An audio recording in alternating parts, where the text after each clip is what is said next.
आज की इस कहानी में भगवान बुद्ध ने वो ज्ञान दिया है जिसे सुनने के बाद आप अपनी जिंदगी से सारे दुख, तनाव, परेशानी को दूर कर पाएंगे और अपने जीवन को अच्छी तरह से जी पाएंगे।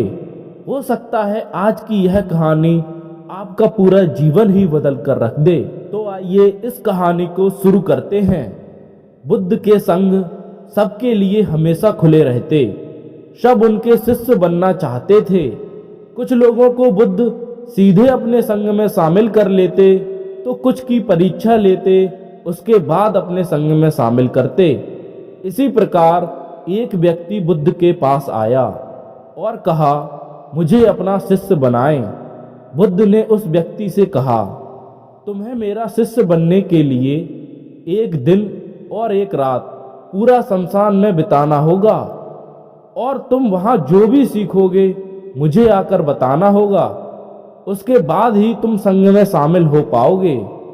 वह व्यक्ति यह सुन घबरा गया। उसने बुद्ध से कहा, दिन में तो ठीक है, लेकिन रात में शमशान में रहना खतरनाक है।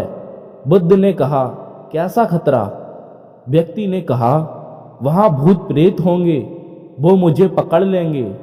बुद्ध ने कहा, क्या तुमने भूत प्रेत देखे हैं? व्यक्ति ने कहा, नहीं, पर मैंने सुना बहुत है। कुछ लोगों को मैंने देखा है जिनमें भूत आ जाते हैं, वो अजीब अजीब हरकतें करते हैं।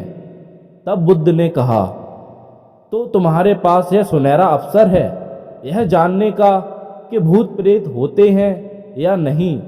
वहां तुम एक दिन और एक रात गुजारो और फिर विश्लेषण करके बताना कि भूत प्रेत होते हैं या नहीं।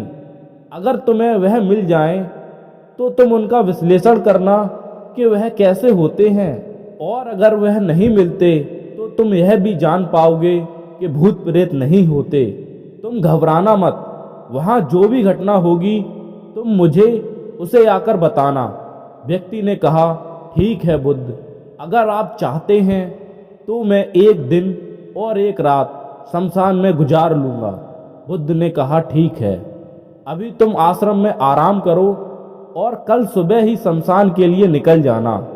बुद्ध ने अपने 4 शिष्यों को कहा कि वह व्यक्ति कल शमशान जाएगा, तुम उसके पीछे जाना और उस पर नजर रखना, उसका ध्यान रखना, पर याद रहे उसे यह बात पता ना चले कि तुम उसके पीछे गए हो। अगले दिन वह व्यक्ति बुद्ध के पास गया और बोला, जैसा आपने कहा था मैं शमशान के लिए निकल रहा हूँ।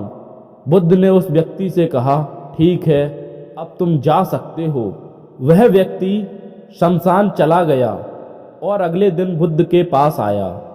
बुद्ध उसे देखते ही मुस्कुराए और बोले कि तुमने एक पूरा दिन और पूरी रात वहां गुजारी है, तुमने क्या देखा और क्या सीखा? व्यक्ति ने कहा, मैं वहां सुबह सुबह गया। कुछ देर बाद मैंने देखा कि कुछ लोग एक अर्थी लेकर आ रहे हैं। कुछ लोग सामान्य थे तो कुछ लोग बेहद खुश थे। वे कह रहे थे कि उस व्यक्ति ने अच्छे कर्म किए हैं, यह बहुत किस्मत वाला है।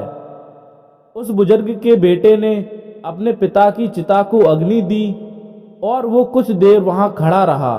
उसके बाद एक एक करके सब लोग जाने लगे। थोड़ी देर बाद वहां 2 अर्थी और आईं, जिसमें एक अर्थी अमीर व्यक्ति की थी जो बहुत सजी धजी थी, उसमें बहुत सारे लोग थे, जबकि दूसरी किसी गरीब व्यक्ति की थी जो बेहद साधारण थी, उसमें कुछ ही लोग थे।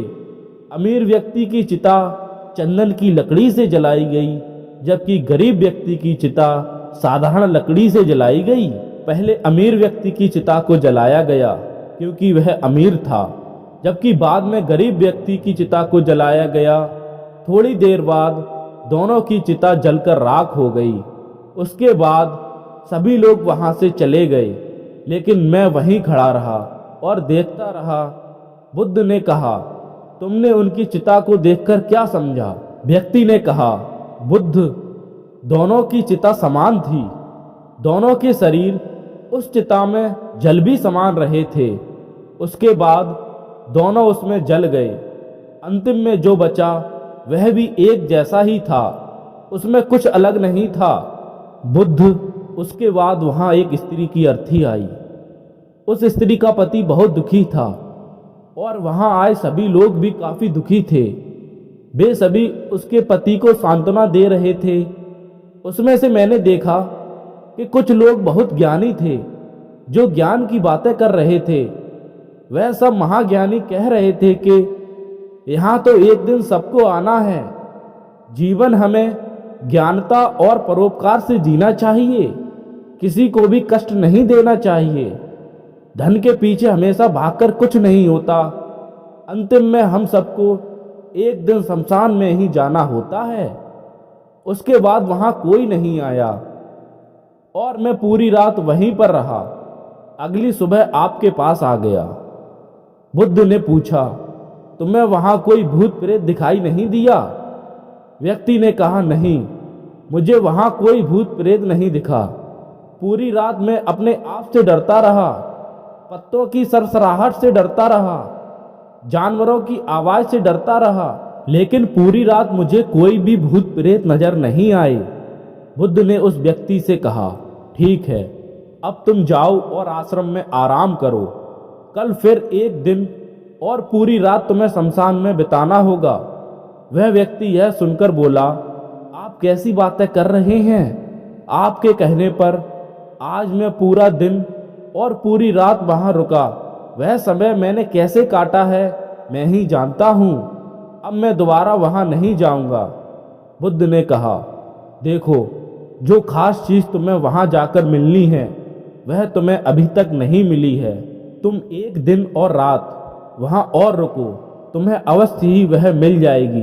व्यक्ति कहता है, ठीक है, मैं आपके कहने से एक बार और चला जाता हूं। यह कहकर वह व्यक्ति आश्रम में आराम करने लगा। अगले दिन वह व्यक्ति फिर बुद्ध का आशीर्वाद लेकर वहां से शमशान के लिए चला गया। एक पूरा दिन और पूरी रात बिताकर अगले दिन वह बुद्ध के पास आया। बुद्ध ने पूछा, तो तुम्हें वह चीज मिल गई? व्यक्ति ने कहा, हाँ, मुझे वह मिल गई। बुद्ध ने पूछा, तो बताओ तुम्हें वहां क्या मिला? व्यक्ति ने कहा, मैंने देखा कि कुछ लोग शाम को मुझे अर्थी पर लेकर आ रहे हैं। मेरे पीछे कुछ 15-20 लोग चल रहे हैं और मुझे 4 कंधों पर उठा रखा है। मेरे पिता आगे आगे चल रहे हैं। कुछ लोग मेरे ऊपर फूल फेंक रहे हैं और मेरे कुछ रिश्तेदार पीछे चल रहे हैं। वो लोग बहुत दुखी हैं। मेरे पिता और भाई बहुत दुखी हैं। कुछ उन्हीं में से दुखी होने का नाटक कर रहे हैं तो कुछ मेरे पिता को सांत्वना दे रहे हैं। वहीं दूर खड़ा मेरा भाई बेहद दुखी है। कुछ लोग उसे सांत्वना देकर बोल रहे हैं कि अब तुम ही सबके इकलौते वारिस हो, तो कुछ लोग कह रहे हैं यह बहुत गलत हुआ। वह लड़का अभी तो जवान था, अभी तो उसने कुछ देखा भी नहीं था और उसके साथ ऐसी घटना हो गई। तभी मुझे अर्थी पर लिटा दिया गया और सारा क्रियाक्रम किया जाने लगा। मैं यह सब अर्थी पर लेटे लेटे देख रहा था। मैंने उस अर्थी से उठना चाहा, लेकिन मैं उठ नहीं सका। मैं सांस लेना चाहता था, लेकिन सांस ले नहीं पा रहा था क्योंकि मेरे अंदर सांस ही नहीं थी। मैं अपने पिता को गले लगाना चाहता था, लेकिन मैं उठ नहीं सका। मैं अपने भाई को गले लगाना चाहता था, उससे कहना चाहता था कि तुम माता पिता का ध्यान रखना, लेकिन मैं बस लेटा लेटा सब कुछ देख रहा था, कुछ कर नहीं सकता था। उसके बाद मेरी चिता पर लकड़ियां सजाई जा रही थीं। मेरा मुंह भी ढक दिया गया। अब मुझे चादर के पार कुछ नहीं दिखाई दे रहा था। फिर उसके साथ मुझे गर्मी महसूस होने लगी तो मैंने देखा कि मुझे जलाया जा रहा है। मेरे हाथ पैर जलने लगे, मेरी हड्डियां, खाल सब जलने लगी। धीरे धीरे अग्नि और ज़्यादा बढ़ गई। मैं वहाँ से उठना चाहता था, मेरा दम घुट रहा था, मैं सांस लेना चाहता था, लेकिन मैं ऐसा कुछ नहीं कर पा रहा था। मैं उस अग्नि में पूरी तरह खो गया। मैं पूरी रात खुद को ऐसे ही जलता देखता रहा। मैंने देखा कि अंतिम रूप से मेरे पास केवल मेरी राख ही बची हुई है। उस पूरी रात ना तो मैं डरा और ना मुझे डर का एहसास हुआ। पता नहीं मैं कहाँ पूरी रात खोया हुआ था और सुबह होते ही मैं आपके पास आ गया। बुद्ध मुस्कुराए और बोले, अब तुम संग में शामिल हो सकते हो। वास्तव में ध्यान और ज्ञान होने के लिए ध्यान का बीज अंदर होना बहुत जरूरी है। जो बीज तुम्हें वहाँ कल रात मिला, जब तुमने यह जाना कि सब कुछ नश्वर है।